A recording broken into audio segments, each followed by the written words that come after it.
Hello and welcome to the Engerati studio here at EMART. I'm joined now by Daniel Wragge, who's the Head of Political and Regulatory Affairs at EEX. I hope I've got all of that right. Daniel, welcome. Thanks for making the time. Daniel, just before we start, can you, just to put sort of what we're going to talk about in context, Head of Political and Regulatory Affairs, what is it that you do, and just give us a bit of background about, where you're coming from. Yes, certainly. It's a pretty long title, so I think it needs some explanation. It has two aspects. The first one is political. So what I'm doing, I'm in contact with politicians, with regulators, with the Commission, for instance, both on a national basis as well as on a European. So I'm based in Brussels, and I'm taking all chances to meet these people and to get involved in the political process, to get involved in the regulation. That's number one. And the second point is regulatory affairs. So once there is a regulation, once there is a new policy, it has to be implemented. And it needs people internally who kind of guide or who give guidance on what to do from an IT side, from a legal side, and so on. So my team is also taking part in these internal implementation processes, and so we thought we bring these two aspects together. So the communication. Because they are complementary. Exactly, aren't they? Exactly. So it's both ways. You communicate to the outside world, while at the same time you communicate internally and you implement internally. So we are really in between these two. And so you're kind of in the thick of it in Brussels as well. So that kind of puts you in a good position to kind of start talking about some of the issues that, when I was looking at the EMART conference and I was looking at all the things that are being discussed, and some of the things that kind of jumped out at me was like the need for some sort of reform around the support schemes that are out there, and almost. Every third session it's almost like the industry is questioning itself, and what are the role of what's the role of energy exchanges and things like that. So let's not bite off more than we can chew. Let's split that into two things. Why is there a need to reform some of the support schemes that are out there?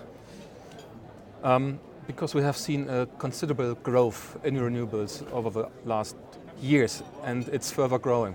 I mean, the goal for 2030 is 27% renewables in the market, and I think the question is valuable. How are you going to deal with these volumes? How do you integrate them into the market?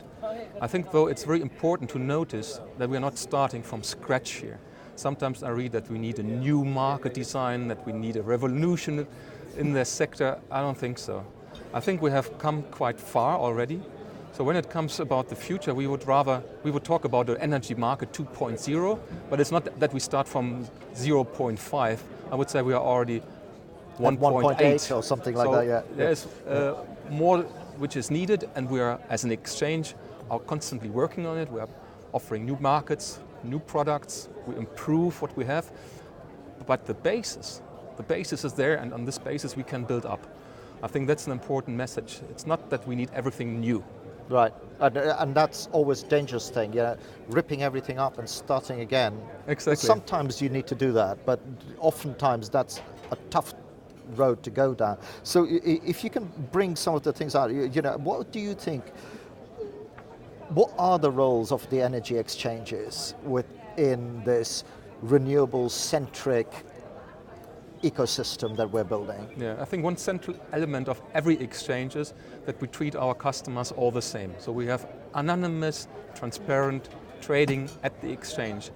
And so that means that all our customers also should be exposed to the same risks and chances. And for the moment being, renewables are not treated as other conventional power plants or other producers. So what we need is really to find a way to shape and to kind of find ways how these renewables can be better integrated into the market. And so that is why we are developing new products. One product we have just recently launched is the so-called Cap Future. I won't bore you with details, but to be very broad, it's an insurance. It's an insurance against high prices. So what we see is that the trading becomes more and more short-term, intraday, so you can trade until 45 minutes before delivery. And you see in this very short period high prices, you see volatility. So you need a tool to hedge yourself against these very short-term prices.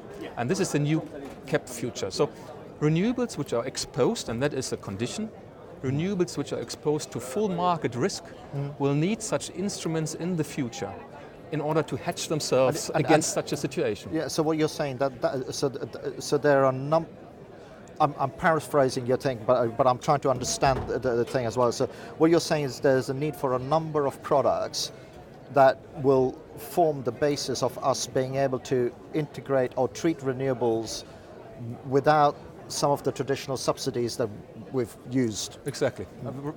I think renewables will always, or maybe not always, but for a long time we will see subsidies for renewables. It's not that we are against subsidies, but these subsidies should be handled in a way that these renewables are still able to participate in the market. The times of produce and forget should be over. So there should be an incentive to take part in the market. And once you have that incentive, once you are exposed to high prices, so what is a high price? A high price is a situation where you have no sun and no wind. And the renewable producer in that moment has to pay a high price because he has to buy the energy he's not able to deliver. So in that moment he will be looking forward for something.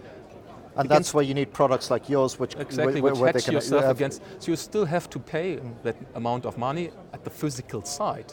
You still have to buy the power, but at the same time you are hedged against it on the financial side.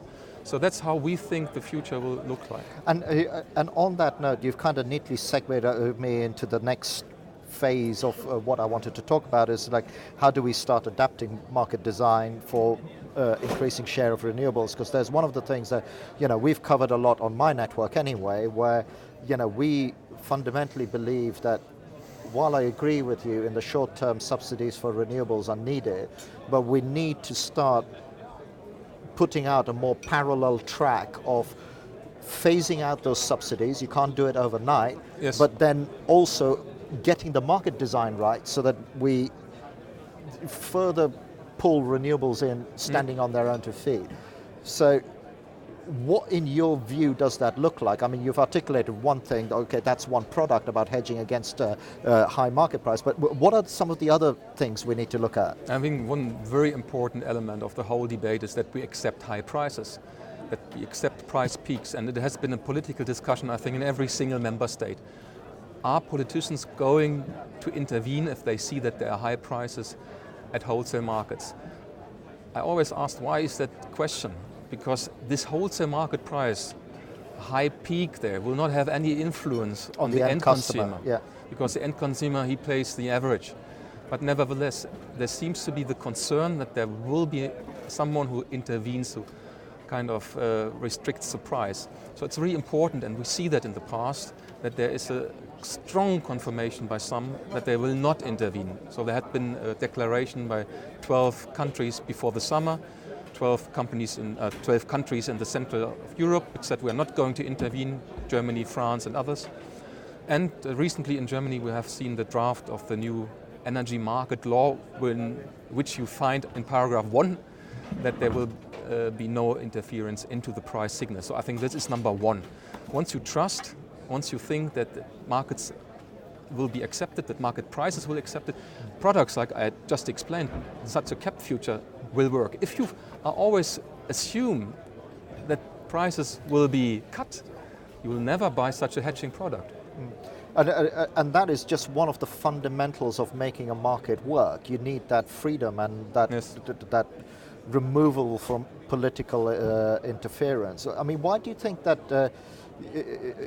because I get it, so if there's a spike in 1 hour or half an hour, yeah.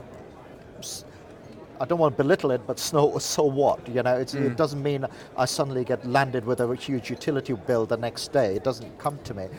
But why do you feel there's this lack of understanding from our political masters, for want of a better word, about really letting this energy market be a market? I think it's human behavior. You don't know what the future will look like. So you have that feeling that you would like to shape it as much as you can, in a way that you kind of install new mechanisms which ensure that you have exactly the situation you would like to see. But by that, you kind of lose the chance or don't take the chance in order to let the market decide and to find the most efficient solutions. So it's about trusting the market, and then it's about trusting that the market will come up with the right solutions. And again, we as an exchange, we think that the current framework enables us to deliver these solutions. But once there is a kind of regulation, we are not able to cover these anymore, and we are not able to provide these solutions. So you can't have this your is cake rather and eat it. philosophical Right, discussion yeah, then. yeah. So do you think that in terms of moving the market forward again, a lot of commentators that I've talked to, not necessarily at this event, have also said that we need to treat all these renewable sources somewhat differently. Wind needs different products to solar and things like that. Do you see that as well, or would you disagree with that point? Maybe not disagree, but in the end, electricity is electricity. So they need to be treated the same. They should apply the same rules and so other. But of course, the fundamental situation has changed. I give you an example. In the old days, we had price peaks during lunchtime. Now we often see very low prices because the sun is shining the most during lunchtime. So the reality changes, and of course you can think of how to adapt to that, and how do you kind of shape products which then make these hours, for instance, tradable. And I think that's what we did, and with that capped future, for instance, and other products as well which are in the pipeline. So it's not about different products to different for different commodities or for different sources of energy. It's rather products which are shaped to the new fundamental situation as such. And so as we're coming to the end of the time here, one of the other things I've noticed on the agendas, or certainly in the conversations I'm having, is there seems to be a broad move towards having some sort of standardization, and we talk about a European market. Yes. And so on. But within that, how do you see the move, and you may well answer, look, it's going to happen, don't worry about it, the move towards reconciling sort of the different market designs that are out there into sort of like either an internal market or one market? That's a big question of the upcoming years. I think we need harmonization, definitely, because the market's already highly linked today. We have market coupling. So it's not possible to make national decisions. They all will have a direct impact on the neighbors and beyond. So you have to find a way how to harmonize, or at least to find a way how these different schemes work together in a harmonized way. And there I'm looking forward to the proposed solutions which are on the table, but it will not be easy. It's not going to happen overnight. Do you think, though, just as a final word, there is a belief and an understanding that in this harmonization and in this greater coupling, we are actually more likely to build resilience than if we have, fragmented approaches? Of course. I think energy security is an important topic, and you have to define it on a regional level. And I think it's done today already, but we need that approach more because it reflects reality. So there's nothing you can escape, and I think it's something to accept, and then you have to build the market. You have to kind of then trust the market that it delivers in times where you have problems. Perfect. And Daniel, on that note, we must leave it. Thank you for joining us, and thank you as well for watching. Sorry for all the clattering in the background. It's lunchtime and we're live, so there you go. One of the dangers of our profession. But thanks again, Daniel. Thank you.